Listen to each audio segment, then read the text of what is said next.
Hello everyone, ট্রান্সলেশনের আরও একটি নতুন ক্লাসে সকলকে স্বাগত। আজকের ক্লাসটি একটি অন্য রকম করেছি, কারণ তোমাদের অনেক রিকোয়েস্ট ছিল যে স্যার প্রথম বেঙ্গলি লেখার নিচে ইংলিশটা দেবেন না, আমরা প্রথমে একটু ট্রাই করব, তারপরে ইংলিশটা আপনি বোঝাবেন বা দেবেন। তো সেইভাবেই ক্লাসটা করেছি। তো কোনো রকম স্কিপ না করে প্রথম থেকে তোমরা দেখতে থাকো, আশা করি অনেক ইনফরমেশন পাবে, সাথে সাথে সেন্টেন্স স্ট্রাকচার, গ্রামাটিক্যাল বিষয়টাও আমি বোঝাবো। তো চলো প্রথমেই দেরি না করে শুরু করা যাক। প্রথমে আমরা দেখতে পাচ্ছি লাইনটি অর্থাৎ প্যাসেজ, বেঙ্গলি প্যাসেজটি যে লাইন সেটা হচ্ছে, শক্তিবাবুর একটু নিদ্রা এসেছে এসেছে এমন সময়ে হঠাৎ ধপ করে একটা শব্দ হওয়াতে চমকে জেগে উঠলেন। তো প্রথমত আমরা সেন্টেন্সটাকে দেখতে পাচ্ছি, তো তোমরা একটু ট্রাই করো, 2 মিনিট বাদে আমি পরের লাইনটিতে যাব।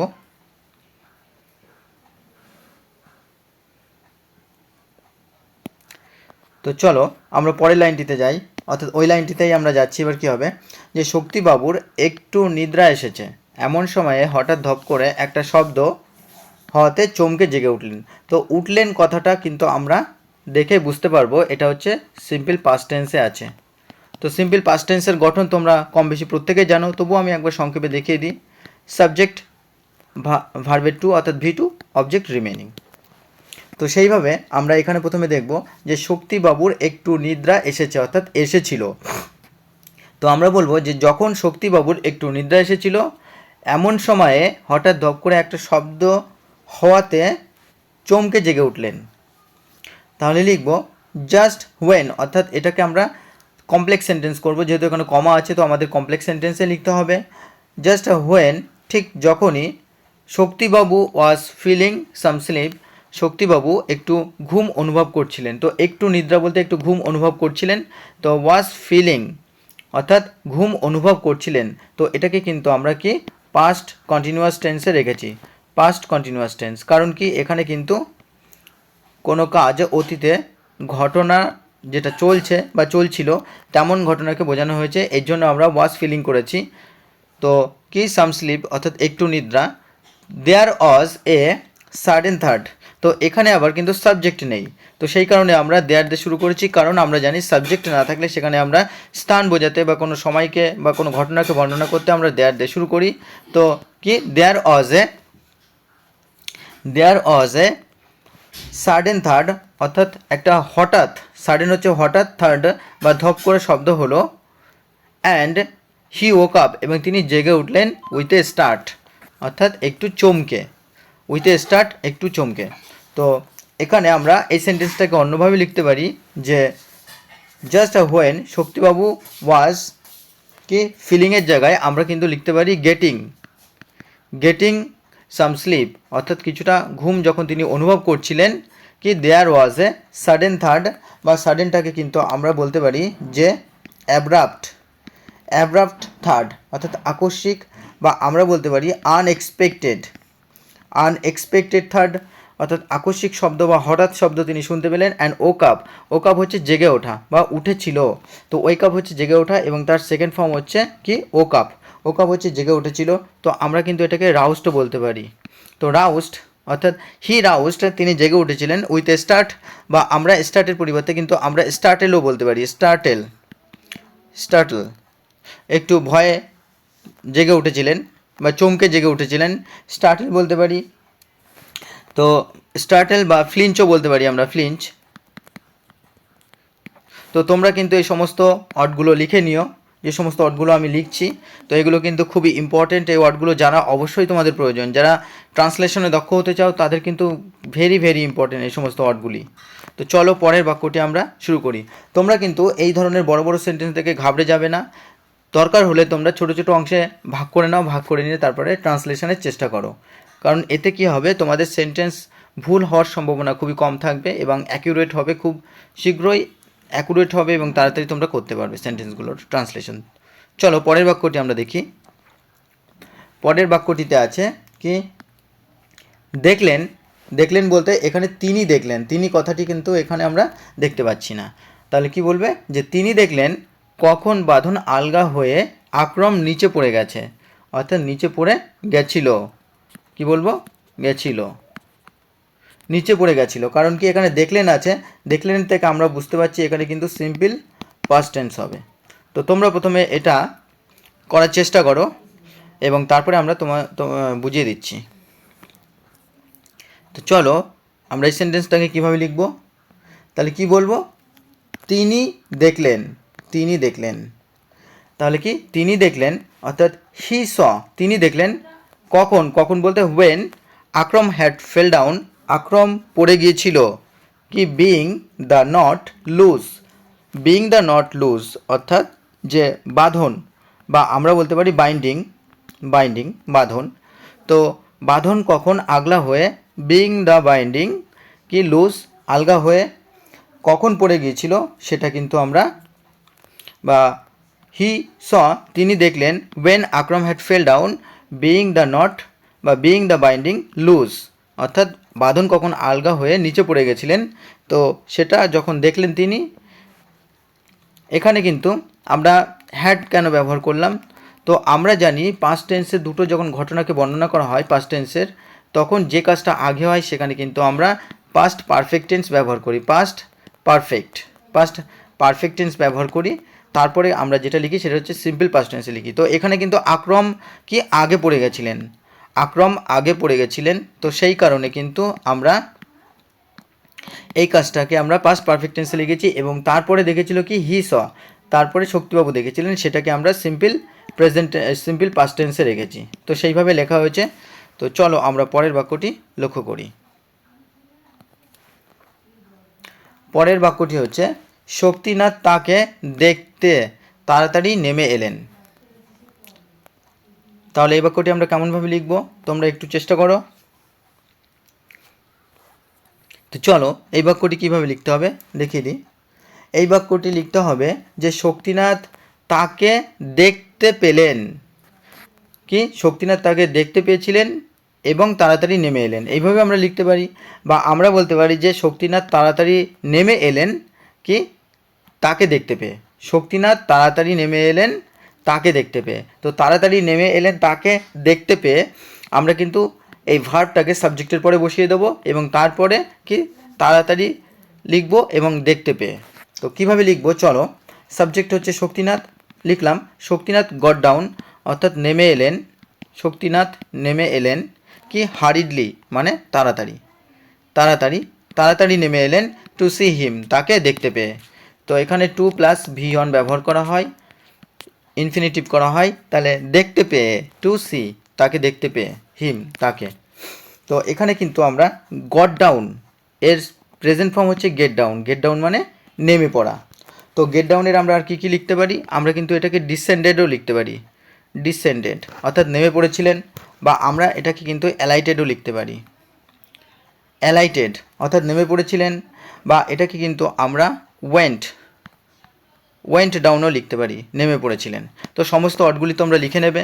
আর হার্ডিডলি আমরা কি বলতে পারি, শক্তিনাথ, তাহলে কি শক্তিনাথ গট ডাউন বা শক্তিনাথ ডিসেন্ডেড বা শক্তিনাথ অ্যালাইটেড বা ওয়েন্ট ডাউন লিখতে পারি। এবং এর সাথে আমরা হার্ডিডলির পরিবর্তে আর কী লিখতে পারি, আমরা কিন্তু লিখতে পারি হ্যাস্টিলি অর্থাৎ তাড়াতাড়ি করে। বা আমরা লিখতে পারি কুইকলি লিখতে পারি অর্থাৎ তাড়াতাড়ি করে। তো এই সমস্ত ওয়ার্ডগুলি তোমরা লিখে নিও, তোমাদের সুবিধার জন্য এই সমস্ত এক্সট্রা ওয়ার্ডগুলো রেডি করি এবং তোমাদেরকে এগুলো বোঝাতে থাকি। তো আশা করি তোমাদের ক্লাস ভালো লাগে, এবং যদি ভালো লাগে অবশ্যই লাইক কমেন্ট শেয়ার করবে, কারণ অনেকেই ক্লাস দেখো কিন্তু লাইক কমেন্ট শেয়ার করো না। তোমরা এটা করো না, অবশ্যই লাইক কমেন্ট শেয়ার করো, কারণ এগুলো যত করতে থাকবে ক্লাস তত বেশি আসতে থাকবে। তো চলো পরের বাক্যটি আমরা লক্ষ্য করি। পরের বাক্যটি আছে কি, হঠাৎ দেখেন কাছেই অন্ধকার, দুটো চোখ জ্বলজ্বল করছে। তো তোমরা একটু ট্রাই করো, তারপরে আমি বলছি। আচ্ছা, এটা কিভাবে করব, তো এটা আমরা করব যে হঠাৎ দেখেন অর্থাৎ হঠাৎ তিনি দেখলেন বা তিনি হঠাৎ দেখলেন কাছেই অন্ধকারে দুটো চোখ জ্বলজ্বল করছিল। তো দেখেন অর্থাৎ এখান থেকে কিন্তু আমরা সিম্পল পাস্ট টেন্সের বিষয়টা বুঝতে পারছি। দেখেন অর্থাৎ দেখেছিলেন কি কাছে অন্ধকারে দুটো চোখ জ্বলজ্বল করছে অর্থাৎ করছিল। তো এটা কিন্তু আবার পাস্ট কন্টিনিউয়াস টেন্স, যেহেতু অতীতের ঘটনা হওয়া বোঝাচ্ছে বা চলছিল বোঝাচ্ছে, এই কারণে পাস্ট কন্টিনিউয়াস টেন্স। তো চলো আমরা শুরু করি। তাহলে এখানে সাবজেক্ট হবে কি, যেহেতু সাইলেন্ট আছে সাবজেক্ট, সাইলেন্ট সাবজেক্ট, সেটা হচ্ছে হি।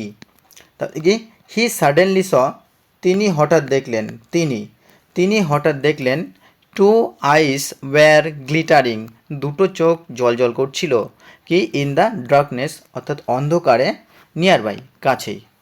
তাহলে দুটো চোখ কাছেই কি চকচক করছিল অন্ধকারের মধ্যে।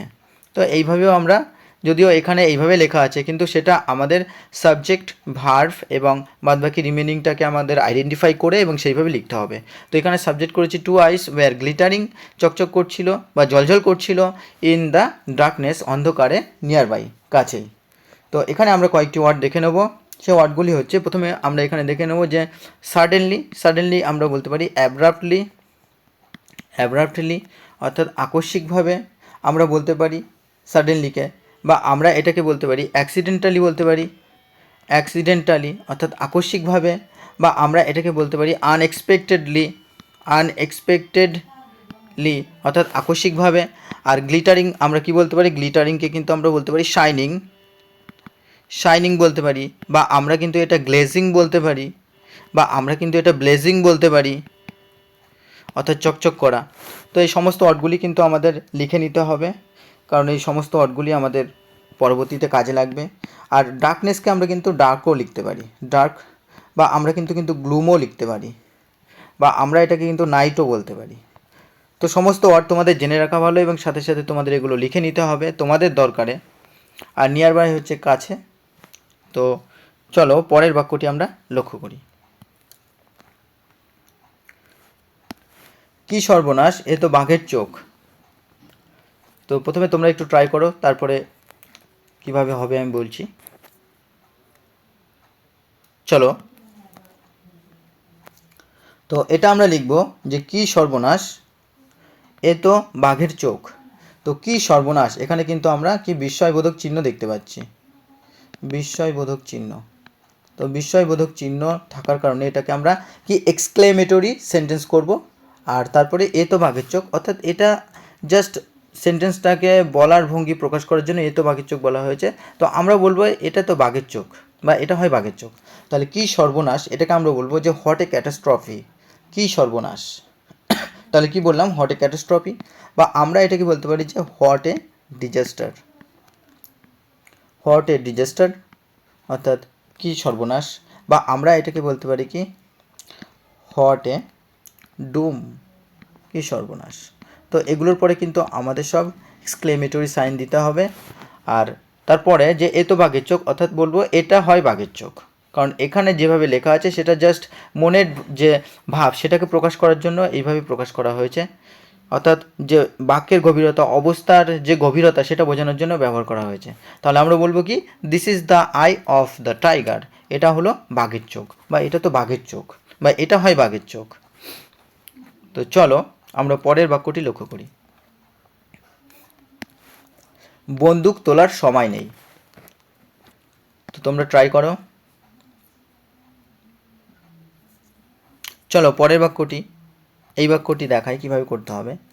বন্দুক তোলার সময় নেই, অর্থাৎ আমাদের বন্দুক তোলার সময় ছিল না, আমাদের কি বন্দুক তোলার সময় ছিল না, আমাদের বন্দুক তোলার সময় ছিল না। আমরা এইভাবে লিখতে পারি, বা আমরা লিখতে পারি যে যেহেতু এখানে সাবজেক্ট নেই আমরা দেয়ার দিয়ে শুরু করতে পারি। তাহলে কিভাবে লেখা যায় সেটা আমি দেখাচ্ছি। কি দেয়ার ওয়াজ নো টাইম, কোনো সময় ছিল না, টু পিক আপ দ্য গান, অর্থাৎ বন্দুক তোলার সময় ছিল না। কিন্তু অ্যাকচুয়ালি সেন্টেন্সটা হবে আমাদের বন্দুক তোলার সময় ছিল না। তাহলে সেটা আমরা কিভাবে লিখব, যে we had no time to pick up the gun, আমাদের বন্দুক তোলার সময় ছিল না, আমাদের বন্দুক তোলার কোনো সময় ছিল না।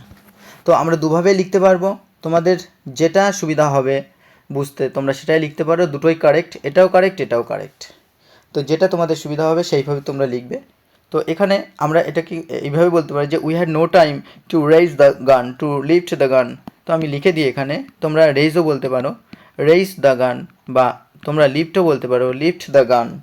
Raise the gun, lift the gun, বা take up the gun, take up the gun. তো এই সমস্ত কিছু তোমরা লিখে নিও আর সেন্টেন্সগুলো লিখে নিও। তো চলো পরের বাক্যটি আমরা লক্ষ্য করি। ভাগ্যে দুজনের কাছে দুটো বিজলি বাতির মশাল ছিল। তো তোমরা ট্রাই করো। চলো আমরা দেখি কিভাবে করি বাক্যটা। তাহলে ভাগ্যে, ভাগ্যে বলতে কি এখানে ভাগ্যবশত আমাদের দুজনের কাছে দুটি বিজলি বাতির মশাল ছিল। তো ভাগ্যে বলতে এখানে কিন্তু আমরা বলবো ভাগ্য ক্রমে বলতে পারি, ভাগ্য ক্রমে, বা কি ভাগ্যবশত, বা আমরা বলতে পারি সৌভাগ্যক্রমে। তাহলে কি বলবো, ফরচুনেটলি অর্থাৎ ভাগ্যক্রমে, বোথ অফ আস আমাদের দুজনের কাছেই কি হ্যাড ছিল টু ইলেকট্রিক টর্চেস দুটো বিজলি বাতি। বিজলি বাতি বলতে এখানে ইলেকট্রিক মশালের কথা বলা হচ্ছে। ইলেকট্রিক মশাল বলতে কি এখানে লাইট বা টর্চেস, ইলেকট্রিক হচ্ছে বাতি, বা আমরা বলতে পারি মশাল, ঠিক আছে। তো টর্চেস মানে যেমন বাতি হয় তেমনি মশালও হয়। তো চলো, তো এখানে আমরা এইভাবে লিখলাম, এবং এটা ফরচুনেটলি, ফরচুনেটলি কিন্তু আমরা বলতে পারি লাকিলি, লাকিলি অর্থাৎ ভাগ্যক্রমে বা সৌভাগ্যক্রমে, কি সৌভাগ্যক্রমে বোথ অফ আস আমাদের দুজনের কাছে হ্যাড, হ্যাড কেন বসালাম, কারণ অতীতকালে যখন ছিল, ছিল অর্থে কিন্তু আমরা হ্যাড ব্যবহার করি, আর বর্তমানে আছে অর্থে কিন্তু আমরা কি ব্যবহার করি, হ্যাজ এবং হ্যাভ ব্যবহার করি। তো both of us had to electric torches, এখানে যেহেতু দুটোর কথা বলা হচ্ছে সেই কারণে কিন্তু আমরা টর্চেস ব্যবহার করেছি। তো চলো এবার আমরা পরের বাক্যটি দেখি। পরের বাক্যটি আছে, সে দুটো যেমনি হঠাৎ জ্বালানো অমনি বাঘ ভয়ে দৌড় দিলে। তো তোমরা প্রথমে একটু ট্রাই করো। চলো আমরা শুরু করি। তো এইভাবে লিখতে হবে, সে দুটো যেমনি অর্থাৎ সেই মশাল দুটো যেমনি হঠাৎ জ্বালানো হয়েছিল অমনি বাঘ ভয়ে দৌড় দিয়েছিল। তাহলে এটা কিন্তু আমরা সিম্পল পাস্ট টেন্সে লিখব। তো কিভাবে লিখব, যেমনি বা অমনি এই ধরনের যখন আসবে তখন কিন্তু আমরা অ্যাজ সুন অ্যাজ দিয়ে শুরু করব, as soon as, as soon as. যেমন আমরা একটা সেন্টেন্স বলি, আচ্ছা আগে এটা আমি বলে দিই তারপরে ওটা বলছি। যেমন as soon as those two were suddenly, অর্থাৎ যখনই ওই দুটো, ওই দুটো বলতে কি two electric torches, electric torches, two electric torches. তাহলে as soon as those two electric torches কি ওয়্যার সাডেনলি অর্থাৎ হঠাৎই, এনলাইটেন্ড অর্থাৎ জ্বালানো হলো, the tiger ran away in fear, বাঘটা কী করলো, র্যান অ্যাওয়ে ভয়তে দৌড় দিল, ইন ফিয়ার ভয়ে, তাহলে দৌড় দিল কি ভয়ে। তো এই যে অ্যাজ সুন অ্যাজ দিয়ে আমরা কখন বাক্য তৈরি করি, অর্থাৎ একটি কাজ হওয়ার সঙ্গে সঙ্গে যখন আরেকটি কাজ হয় তখন কিন্তু আমরা অ্যাজ সুন অ্যাজ বলি। যেমন as soon as the police came, as soon as the police came কী বলবো, তারপরে দ্য থিপ র্যান অ্যাওয়ে, যখনই পুলিশ আসলো অমনি চোরটা পালিয়ে গিয়েছিল। তো আমরা কিন্তু এইভাবে বাক্য তৈরি করি, যখনই, অমনি, বা যেই না অমনি, এই ধরনের কিন্তু সেন্টেন্স তৈরি করার ক্ষেত্রে আমরা অ্যাজ সুন অ্যাজ ব্যবহার করি। যেই না অমনি এই টাইপের বাক্য তৈরি করতে আমরা অ্যাজ সুন অ্যাজ ব্যবহার করি। তো এখানে আমরা সাডেনলি অলরেডি লিখেছি, অ্যাব্রাপ্টলি বলেছি, বা অ্যাক্সিডেন্টালি বলেছি, আনএক্সপেক্টেডলি বলেছি অর্থাৎ আকস্মিকভাবে, এনলাইটেন্ডকে আমরা বলতে পারি লিট মানে জ্বালানো, জ্বালানো হয়েছিল, বা আমরা এটাকে আর কি বলতে পারি, আমরা এটাকে কিন্তু ইলুমিনেটেডও বলতে পারি, ইলুমিনেটেড অর্থাৎ জ্বালানো হয়েছিল। তাহলে এনলাইটেন্ড, লিট বা ইলুমিনেটেড অর্থাৎ জ্বালানো হয়েছিল। তো এগুলো তোমরা সব লিখে নিও। আর র্যান অ্যাওয়ে অর্থাৎ রান অ্যাওয়ের সেকেন্ড ফর্ম অর্থাৎ V2 হচ্ছে র্যান অ্যাওয়ে, দৌড়ে পালিয়ে যাওয়া বা দৌড় দেওয়া। তো চলো আমরা পরের বাক্যটি লক্ষ্য করি। পরের বাক্যটি, সে রাত্রে আবার দুজনের গাছে কাটলো। তো এটা তোমরা প্রথমে একটু ট্রাই করো। চলো শুরু করি। সে রাত্রে আবার দুজনের গাছে কাটলো, অর্থাৎ সেই রাত্রে বা সেই রাত আবার দুজনে গাছে কাটালাম। তো এটাও আমরা কিন্তু সিম্পল পাস্ট টেন্সে লিখব। সিম্পল পাস্ট টেন্স কি লিখব, যে দ্য টু অফ দেম, অর্থাৎ তাদের মধ্যে দুজন বা তারা দুজন কি স্পেন্ড কাটালো, দ্যাট নাইট সেই রাত্র, ইন দ্য ট্রি এগেইন। তাহলে তাদের মধ্যে দুইজন বা তারা দুইজন সেই রাত্র আবার গাছে কাটালো। তো the two of them spend that night in the tree again. এইভাবে আমরা লিখব। বা এটাকে আমরা আরেকভাবে লিখতে পারি, তাহলে আবার দুজনের গাছে কাটলো, বা সেটা আমরা কিন্তু এইভাবে লিখতে পারি যে সেই রাত্রে আবার আমাদের দুজনের গাছে কাটলো, এইভাবে আমরা লিখতে পারি। তো সেটা যদি আমরা লিখি কীভাবে লিখব, যে the two of us spent that night in the tree again, অর্থাৎ আমাদের মধ্যে দুজনেই আবার সেই রাত্র গাছে কাটালো। স্পেন্টের প্রেজেন্ট ফর্ম হচ্ছে স্পেন্ড মানে কি কাটানো। তো আমরা কিন্তু এটাকে আবার পাস্টও বলতে পারি। পাস হচ্ছে ফার্স্ট ফর্ম অর্থাৎ প্রেজেন্ট ফর্ম, সেকেন্ড ফর্ম হচ্ছে V2 হচ্ছে পাস্ট। তো দ্যাট নাইট সেই রাত্র, ইন দ্য ট্রি এগেইন অর্থাৎ আবার বা পুনরায়, বা এটাকে আমরা অ্যাফ্রেশও বলতে পারি, অ্যাফ্রেশ বা ফ্রেশলি বলতে পারি, বা এগেইনেই এখানে পারফেক্ট হবে। তো আশা করি তোমাদের ক্লাসটি ভালো লেগেছে। এরকম ইম্পর্টেন্ট ক্লাস পাওয়ার জন্য অবশ্যই তোমরা চ্যানেলটির পাশে দেখো এবং লাইক কমেন্ট শেয়ার করতে ভুলো না। আর যারা প্রথম তারা অবশ্যই সাবস্ক্রাইব করে পাশে থাকা বেল আইকনটি প্রেস করে রেখো, কারণ এই ধরনের ক্লাস কিন্তু প্রতিনিয়ত আমি দিতে থাকি এবং পরবর্তীতে যে ধরনের ইংলিশ রিলেটেড ক্লাস বা এক্সাম আছে সেখানেও আমি ক্লাস প্রোভাইড করব। তো তোমরা যারা এতক্ষণ ধরে চ্যানেলটি দেখছিলে তাদের অসংখ্য ধন্যবাদ। এইভাবে দেখতে থাকো এবং লাইক কমেন্ট শেয়ার করতে থাকো এবং পাশে থাকো। আর নিচে যে ডেসক্রিপশনে তোমরা যে টেলিগ্রামের লিঙ্ক পাবে সেখানে তোমরা জয়েন হয়ে যাও এবং সেখানে কিন্তু আমি PDF দিতে থাকবো। তো প্রথমে তোমরা জয়েন হয়ে যাও, সংখ্যাটা যখনই বাড়বে আমি PDF তোমাদের ওখানে প্রোভাইড করে দেবো। তো চলো আজকে এই পর্যন্তই, পরবর্তী ক্লাসে আবার দেখা হচ্ছে।